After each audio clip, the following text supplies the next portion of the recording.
Olá, hoje vamos mergulhar no material, olha, fundamental. Trechos de uma edição bilíngue da Torá, os 5 primeiros livros da Bíblia hebraica, conhecidos também como Pentateuco. Recebemos essa fonte comentada, ilustrada, é uma porta de entrada fascinante. Exato. E a palavra Torá, né? Torá significa instrução, lei, e é bem isso que esses textos são. Uma mistura incrível de narrativas épicas, leis bem detalhadas e uma poesia profunda que, bom, não só formam a base do judaísmo, mas influenciaram inúmeras culturas, né? É verdade. A nossa missão aqui não é, claro, resumir cada capítulo, seria impossível. Mas é mais extrair alguns dos insights, assim, mais marcantes dessas fontes que a gente recebeu. Vamos tentar entender a visão de mundo que esses textos constroem, sabe? Desde a criação até a chegada de Israel ali na beira da Terra Prometida. É uma jornada em tanto, viu? As fontes cobrem Gênesis, que é o Bereshit, Êxodo, Shemot, Levítico, Vaikra, Números, Bamidbar e Deuteronômio, Devarim. Vamos explorar então os temas centrais que emergem daí. Então, vamos lá. Começando, como não podia deixar de ser, com Bereshit, no princípio. A narrativa da criação em Gênesis 1 é super conhecida. Deus cria tudo em 6 dias e a cada passo aquela avaliação. E viu Deus que era bom. Que tipo de base isso estabelece para tudo que vem depois? Olha, estabelece uma visão de mundo onde a criação é, assim, intencional, ordenada e fundamentalmente boa. Essa estrutura dos 6 dias de trabalho e 1 de descanso, ela já introduz o conceito do Shabat, né? O Shabat, o sábado como parte da própria estrutura do universo. É um tempo sagrado de pausa, de conexão, não é só uma lei que vem depois, sabe? Está embutido ali na criação. Entendi. E logo depois da criação, bom, as coisas se complicam um pouco com a humanidade, né? O dilúvio é uma história bem drástica. Deus decide recomeçar com Noé. O que essa narrativa diz pra gente sobre a relação inicial entre Deus e a humanidade? Ela mostra uma relação que já começa com a ideia de pacto, ou brit, em hebraico. Depois do dilúvio, Gênesis 9 descreve o Brit Noá, a aliança com Noé. E as fontes indicam que é para toda a humanidade, viu? Traz preceitos básicos, não matar, não roubar, estabelecer justiça, essas coisas, e a promessa divina de nunca mais destruir o mundo por água, selada pelo arco-íris. É interessante que já aqui tem uma instrução sobre a vida. A permissão para comer carne, mas com a proibição do sangue. É um tema que volta sempre. É verdade. E essa ideia de aliança se aprofunda depois com os patriarcas. Abraão é central. Deus faz promessas incríveis para ele, mas também pede umas provas de fé bem difíceis. A fonte menciona aquele episódio em Gênesis 24, que Abraão manda o servo buscar uma esposa para o Isaac. Parece uma história de casamento arranjado, mas está cheia de sinais divinos, né? Sim, sim. E ilustra bem como a narrativa entrelaça o divino e o humano. A escolha da Rebeca é vista como guiada por Deus, reforçando essa ideia de um destino sendo traçado para essa família. E as dinâmicas familiares são cruciais em Gênesis, né?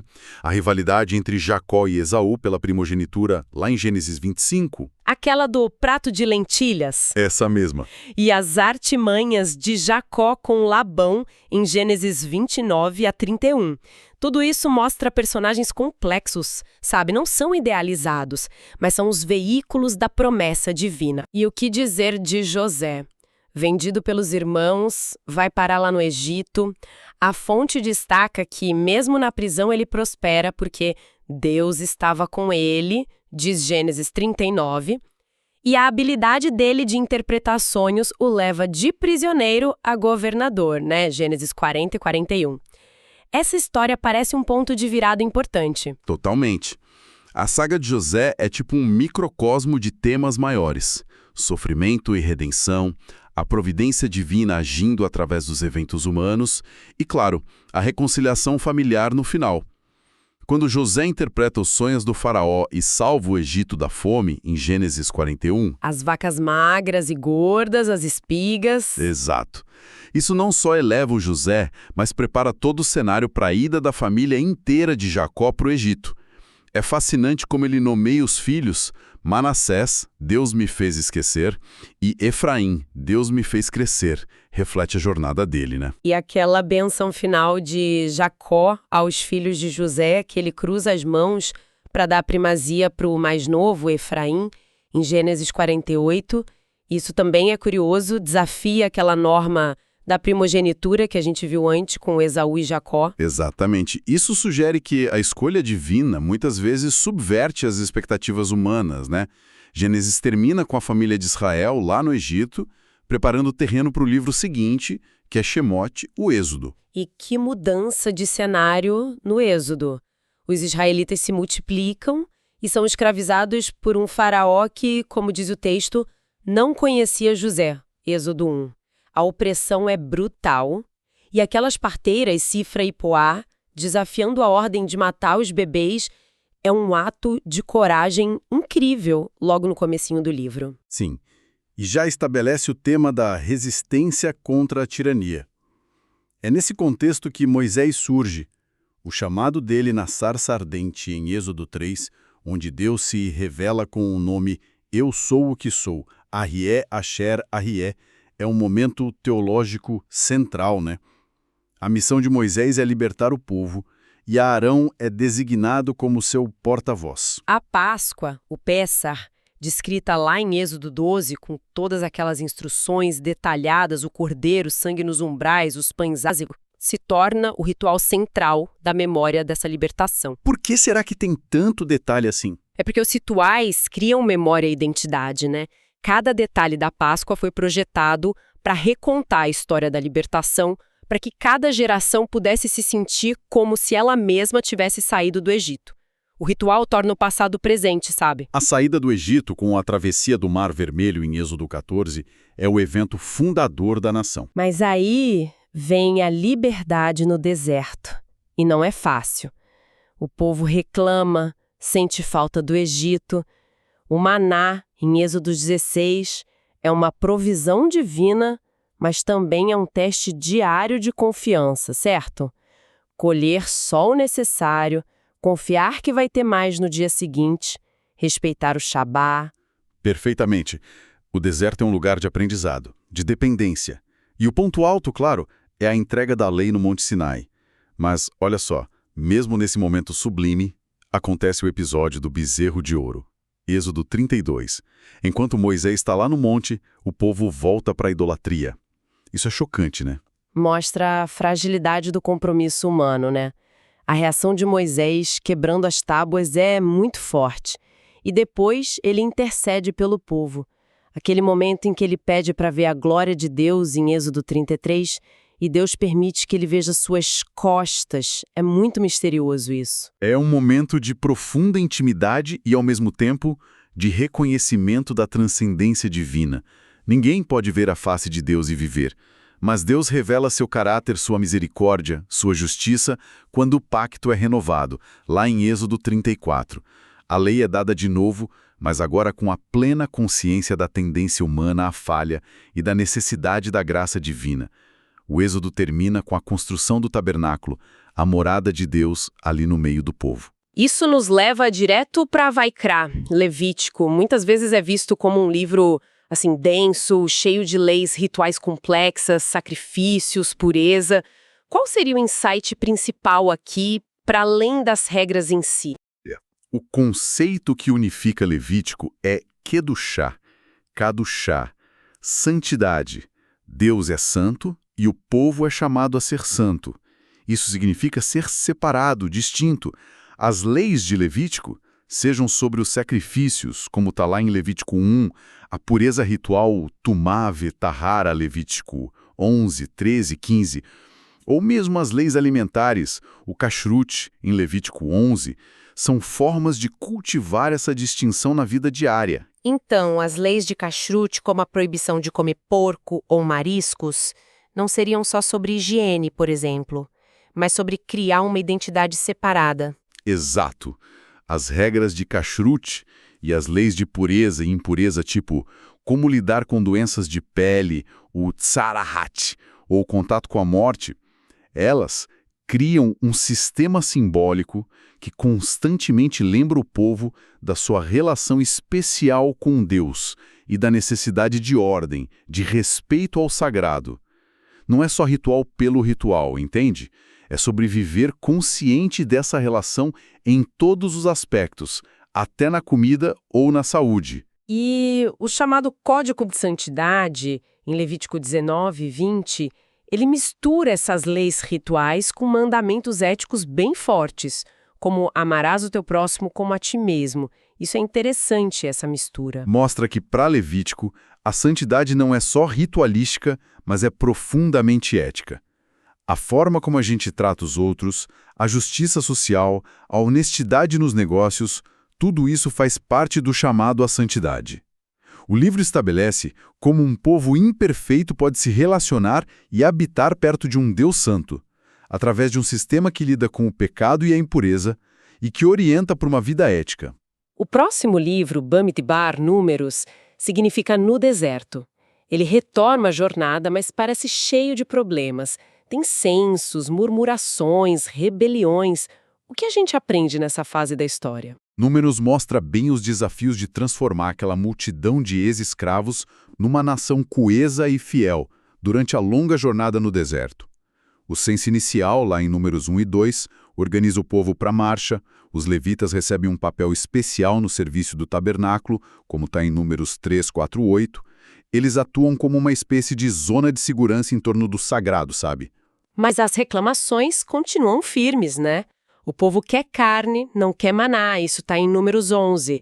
E tem rebeliões bem sérias, como a de Corá, Datã e Abirão, em Números 16, que questionam a liderança de Moisés e Arão. Por que será que teve tanta rebelião assim? É que o deserto é um teste de fé e paciência, né? As rebeliões refletem a dificuldade humana em confiar na liderança tanto divina quanto humana, especialmente em tempos de dificuldade. E a resposta divina a essas rebeliões é muitas vezes severa, como a terra engolindo os rebeldes. E isso sublinha a seriedade da aliança e da autoridade estabelecida. O milagre da vara de Arão que floresce, em Números 17, vem para confirmar a escolha divina do sacerdócio. Aquela história que Balaão, em Números 22 a 24, também é bem curiosa. Um profeta não israelita que é contratado para amaldiçoar Israel, mas acaba abençoando eles. Até a jumenta dele fala. O que essa história significa nesse contexto todo? É uma demonstração poderosa da soberania de Deus sobre os planos humanos e até sobre forças espirituais externas, né? Mesmo quando os inimigos tentam prejudicar Israel, Deus reverte a maldição em bênção. E as profecias de Balaão sobre a futura grandeza de Israel, incluindo a estrela de Jacó, são bem notáveis. E Números termina com um novo censo, né? Em Números 26, da geração que cresceu no deserto, e a designação de Josué como sucessor de Moisés, em Números 27, já preparando para a próxima etapa. Exatamente. A geração que saiu do Egito, por causa da falta de fé dela, principalmente depois daquele relato negativo dos espiões, que não está detalhado nas nossas fontes, mas está implícito nos 40 anos de deserto, não entra na terra. É a nova geração que nasceu no deserto que está pronta para entrar. E aí chegamos a Devarim, Deuteronômio, palavras. São os discursos finais de Moisés. Qual é o tom aqui nesse livro? O tom é de recapitulação, de exortação e também de despedida.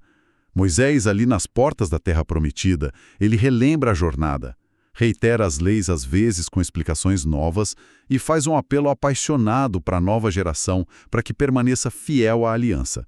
As palavras-chave são lembrar e obedecer. Ele enfatiza muito o ensino da lei aos filhos, né? Em Deuteronômio 11, fala sentado em tua casa, andando pelo caminho. Parece uma imersão total na lei. Sim, a ideia é que a Torá não seja só um livro de leis guardado, mas que permeia toda a vida, moldando o pensamento e a ação. Deuteronômio estrutura a vida em termos de uma escolha fundamental. Bênção contra a maldição, vida contra a morte. Isso está forte em Deuteronômio 11 e 28. A obediência leva à vida e à prosperidade na terra.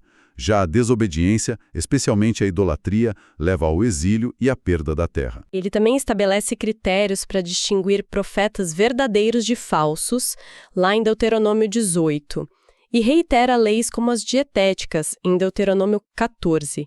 É uma espécie de consolidação final. É uma consolidação e também uma aplicação da lei à nova realidade da vida sedentária na terra, não mais no deserto, né? Moisés sabe que vai morrer e não vai entrar na terra, como ele mesmo diz em Deuteronômio 31.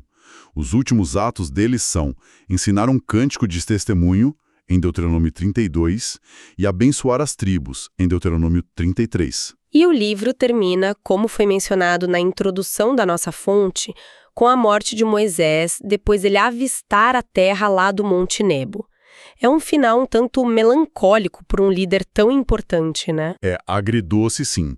Moisés cumpre a missão dele de tirar o povo do Egito e transmitir a lei, mas ele não completa a jornada fisicamente. Isso talvez reforce que a promessa transcende qualquer líder individual. A Torá termina com a morte de Moisés, mas com o povo pronto para entrar na terra, agora sob a liderança de Josué. Uau, que panorama! Percorremos 5 livros que contam uma história épica de criação, aliança, escravidão, libertação, legislação e a formação de um povo com uma identidade e um propósito muito, muito específicos. Sem dúvida. O que emerge dessas fontes é a construção de uma relação única entre Deus e Israel, baseada em aliança, que é Brit, instrução, a Torá, e a busca pela santidade, aqui do chá, em meio às complexidades da vida humana e da história. As leis e as narrativas estão, assim, intrinsecamente ligadas, uma explicando e dando contexto para a outra. Mas é claro que tem muito mais profundidade ali, né? A repetição dos temas, as nuances das leis, as personalidades complexas. Com certeza. E talvez um pensamento final para quem nos ouve, a partir dessa análise. A gente viu um padrão constante de aliança, aí vem a falha humana, a consequência, mas também tem interseção e renovação. Essa dinâmica parece central na Torá. O que essa relação com seus altos e baixos, sua exigência e sua graça, pode nos dizer sobre a própria natureza de Deus, como retratada nesses textos, e sobre a natureza da condição humana, nessa busca por conexão com o divino? Fica a reflexão.